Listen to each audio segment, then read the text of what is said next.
right, so a little tip that I was just telling Alexis here is, hey guys, so today we're at Padua Hills, and this is a venue that we shoot at pretty regularly. We've been here a few dozen times, I would say, at this point. All right, so we're at Padua Hills, and it is a beautiful freaking day today. Sometimes it can be really hot down there, and then when you come up here, you get a nice breeze. It's a little bit higher in elevation, so you get much more comfortable temperature up here. So we are gonna be shooting the ceremony here, as you guys can see. And sometimes we do the ceremony here, sometimes we do the ceremony on the other side in the shade. By the time the ceremony happens today, it'll be about 6:30. So it's gonna be a little bit more forgiving than what it is right now. In the summer, we usually recommend people, when it's like dead of summer, to do it on the other side, just because it's gonna be a little bit cooler. But as far as, we are concerned, as far as what we can do, we can shoot in any condition. We say that more for your guests, so they're a little bit more comfortable when it's really, really hot. Today, it's nice, so everybody should be okay. They will definitely have their sunglasses on because it's gonna be nice and bright. There's a lot of areas over here too. So after the ceremony, when they walk back, we usually do a big group shot. When we do that, we go up to the top and we shoot down and we get everybody looking up at the camera. That way we can see everybody's faces. Obviously, if we're at eye level, if people are behind each other, you're not gonna see them as much. But if you're shooting from above and shooting down at people, you can see everybody's faces. We're gonna use a little bit of flash to fill everyone in so they're not in darkness, because we're shooting into the sun essentially. The sun's gonna be behind them. That's what we usually do here. They always help us coordinate that. So whether it's Brett, Evan, or whoever is helping that day, they usually let people know where to stand, and it's nice and easy. It takes like 2 minutes. And this area is where we usually do the first look. One thing you have to be mindful as a photographer is keep in mind what the spotty light is gonna do. One thing that we do is we expose for the bright area. So if somebody's standing where it's in the shade and then they walk into the bright areas, as a photographer, we know to expose for the bright area so that way they don't get blown out or lose all the detail. You wanna have detail as much as possible and shoot it a little bit darker, and then you can always push it a little bit more when you edit. So that's one thing we explain to our couples sometimes, to let them know, hey, if it looks a little bit dark on the LCD on the back of the screen, because we know how we're gonna process it. And if we jump in the bushes in this area, we are always mindful not to step on the vegetation, because don't be that person. If you're a photographer, be nice. Also, a spot that we use for the night photos, sometimes there's uplighting, so it gives you different colors. Other times, if there isn't, if they decided not to add that to their package, we use our own light and we kind of give it a little bit of glow. At the end of the day, for the photos, we can make it look either way, whether you put uplighting or not. But in person, the uplighting does look a little bit better. So here at Padua Hills, there's a lot of different places where we can do the first look. The first look, if you guys don't know, is when the couple sees each other before the ceremony. We can do it here in the front where it's all in the shade.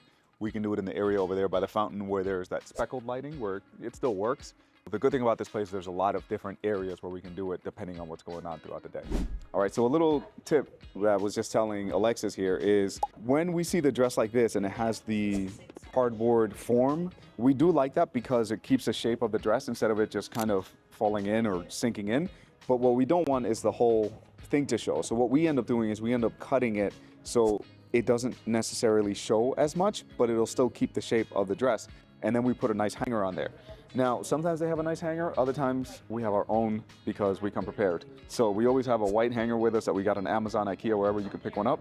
Make sure you have one because it'll look a lot nicer than a plastic hanger. Another tip, additionally to that, is Alexis was like, should I go grab a scissor? And I said, absolutely not. Because the last thing you want to do is use a scissor to cut, and then you accidentally cut the dress. That would be a disaster. So what we do is just cut it with your hand and as cleanly as you can, because you're gonna tuck it inside anyway. So it's not really gonna matter that, if it's frayed or anything, because you're gonna bend it inside. So don't use scissors near a wedding dress. And make sure if your cuticles are messed up, don't put your hands on it because you might stain it. So little things.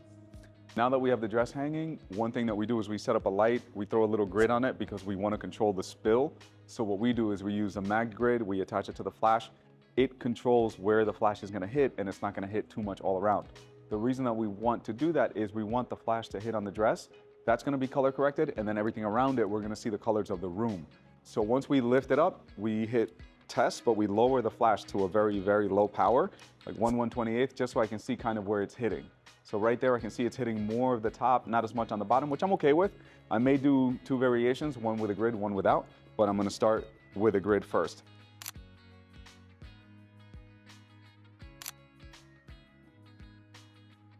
Okay, so now we're heading over to the first look area. We're actually gonna do it by the fountain. And after the first look, they're gonna read vows to one another, private vows. So we're not gonna be bothering them. We're gonna pull away a little bit and shoot with more of a zoom on this lens because she wanted it to be a very private moment, to the point where she even said for Sergio not to mic them. They really want it to be like an actual private moment between the two of them. So after that, we'll do a couple more portraits with them, and then we're gonna go and do families. One thing that I was telling Alexis is we don't like using a flash when we do the first look, because if it flashes, and then it doesn't flash because it's recycling, it could mess up a very important moment.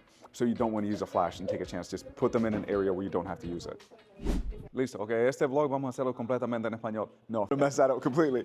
One thing that we wanted to mention is for the grand entrance, specifically for this venue, it's very important that you understand as a photographer that they put a really bright spotlight when the door opens. So if you've never shot here before, when the grand entrance happens, there's gonna be a really bright light, and you have to be aware of that to compensate for it. Because if you're shooting how it is right now, it's gonna be completely blown out. So understand when that light goes on, you're either gonna lower your ISO or just be ready for that kind of look. So one thing we just wanted to mention, because it is very specific to this venue. Right. We're ready for the night shot. We're doing this one light in the front with nothing on it, one light in the back with a CTO, changed to orange, so an orange gel. The reason for that is the light in the back, I wanted to have a little bit of color, but I think the orange is gonna be nice because there's the fireplace behind it, so it kind of plays into that whole thing. But it should exaggerate also some of the smoke from when they're smoking cigars. So this is a shot that the bride requested, so he's getting his friends right now. They're gonna come outside and we're gonna have them light up right here. I think it should be a pretty cool shot, and that'll be the last shot of the night. Jeff is getting dancing photos right now while we set this up, and we don't bring them out until after we've already tested it. So Alexis, my assistant, is gonna stand in, we're gonna test it out. Once it's ready, we're gonna go grab them, and 30 seconds with the shot will be done. Oh, it's a little flat, so I'm actually gonna move it to the side a little bit because I don't like how completely flat it looks. We may even add a grid, but I'll see. There we go. With the modeling lamp, I can see where the flash is gonna hit. So this looks a little bit better, I think. Yeah, I like that.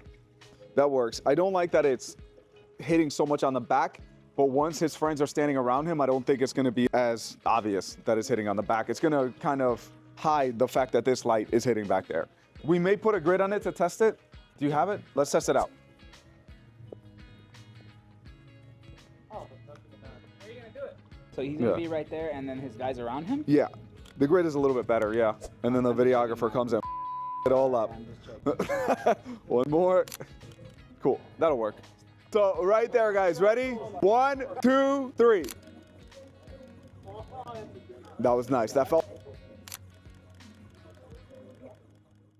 All right, so we're driving home right now. We had a very successful shoot, as they usually are. I would say 99.9% of them are very successful.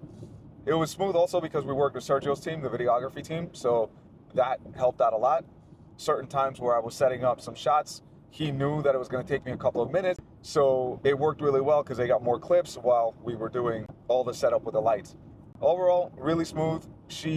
The bride ended up cutting a few things here and there that she's like, yeah, we don't really need to do that, which is great because as long as you communicate with them and we go, hey, we didn't do a certain shot, and you let them know that we didn't do it, she goes, no, yeah, that's fine. We could just keep it. You're golden. You just keep it moving. So it was one of those days, very adaptable. She ended up cutting even some things out in the reception that she just didn't care for. She just wanted a party. So you kind of have to respect that.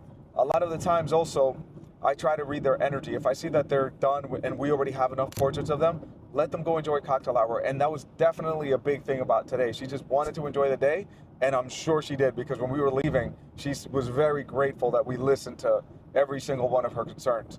So another really solid day. I'm gonna go home and transfer all of this over. Jeff already took my card also, so he has an entire copy of this wedding. So it's gonna be backed up into 2 different locations, and then the editing begins tomorrow. All right, guys, thank you for watching, and good night.